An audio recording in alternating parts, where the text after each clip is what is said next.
Partiti, seconda batteria,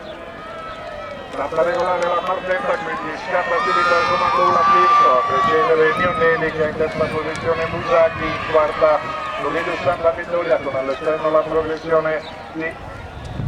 Montongiano, mentre perde la partenza Ardauli, attardato dai primi, comunque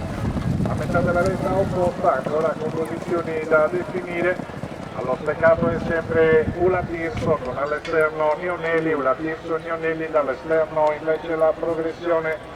piazzata da Montongianos, cavalli che si presentano in retta dove allo steccato rimane Ula Tirso a precedere